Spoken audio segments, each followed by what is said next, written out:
ధ్వని ధ్వని ఒక శక్తి స్వరూపం. ధ్వని ప్రసరించుటకు యానకం అవసరము.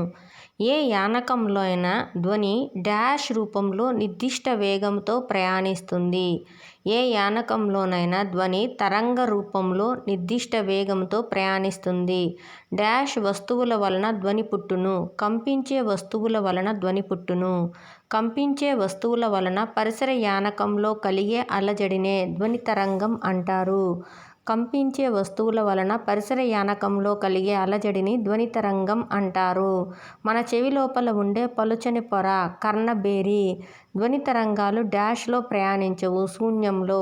శ్రవ్యత పౌనఃపున్య హద్దులు 20 హెర్ట్జ్ నుంచి 20,000 హెర్ట్జ్.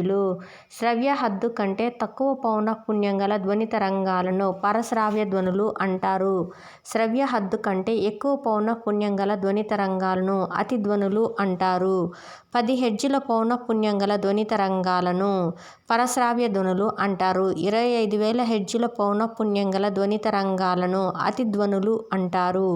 ధ్వని తరంగాలు అణుదైర్ఘ్య తరంగాలు. ప్రసరించే యానకంలో ధ్వని తరంగాలు డాష్ డాషులను ఏర్పరచును. ప్రసరించే యానకంలో ధ్వని తరంగాలు సంపీడన విరళీకరణాలను ఏర్పరచును. వాయువు ద్వారా తరంగం ప్రసరించినప్పుడు డాష్లో మార్పులు కలుగుతాయి.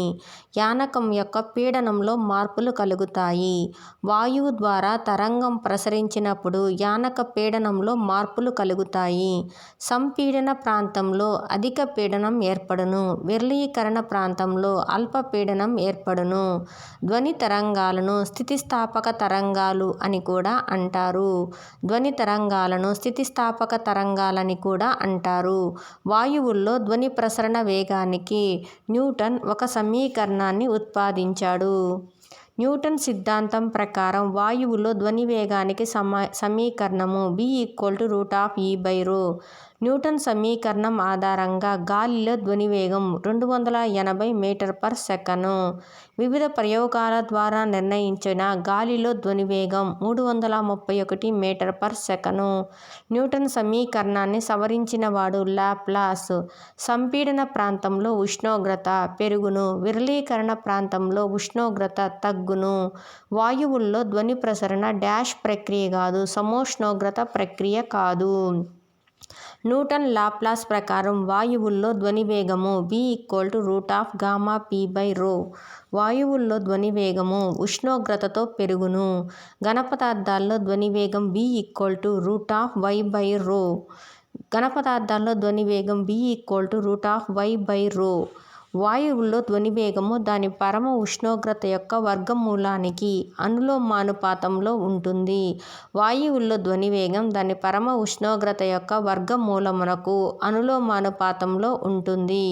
వాయువుల్లో ధ్వని వేగం v పరమ ఉష్ణోగ్రత T అయిన v=√T. వాయువు ఉష్ణోగ్రత పెరిగితే వాయువుల్లో ధ్వని వేగం పెరుగుతుంది. ఘన ద్రవ వాయు పదార్థాల్లో ధ్వని వేగం దేనిలో అధికంగా ఉంటుంది? ఘన పదార్థాల్లో. ఘన ద్రవ వాయు పదార్థాల్లో ధ్వని వేగం దేనిలో అత్యల్పంగా ఉంటుంది? వాయు పదార్థాల్లో. ఒక వాయువులో 0°C వద్ద ధ్వని వేగం v0 గాను T°C వద్ద vT గాను ఉన్నప్పుడు vT=v0×1+T/546. ఒకే దశ మరియు సారూప్య స్థానములో గల ఏవేని రెండు వరుస కణాల మధ్య దూరమును తరంగ దైర్ఘ్యం అంటారు. ఒకే దశ మరియు సారూప్య స్థానములో గల ఏవేని రెండు వరుస కణాల మధ్య దూరాన్ని తరంగ దైర్ఘ్యం అంటారు. 1 సెకను కాలంలో చేయు కంపనాల సంఖ్యనే పౌనఃపున్యం అంటారు. 1 సెకను కాలంలో చేయు కంపనాల సంఖ్యని పౌనఃపున్యం అంటారు. శ్రవ్యత పౌనఃపున్య హద్దులు 20 హెర్ట్జ్ నుంచి 20 కిలోహెర్ట్జ్. వాయువుల్లో ధ్వని వేగము ఉష్ణోగ్రతతో పెరుగును. 20 హెర్ట్జ్ నుంచి 20 కిలోహెర్ట్జ్ శ్రవ్యత పౌనఃపున్య హద్దులు. ఘనపదార్థాల్లో ధ్వని వేగము √y/ρ. వాయువుల్లో ధ్వని వేగము √γp/ρ. వాయువుల్లో ధ్వని వేగము √γp/ρ. ధ్వని తరంగాలు ఇక్కడ ప్రయాణించవు, శూన్యంలో. వాయువుల్లో ధ్వని ప్రసరణ స్థిరోష్ణక ప్రక్రియ. వాయువుల్లో ధ్వని ప్రసరణ స్థిరోష్ణక ప్రక్రియ.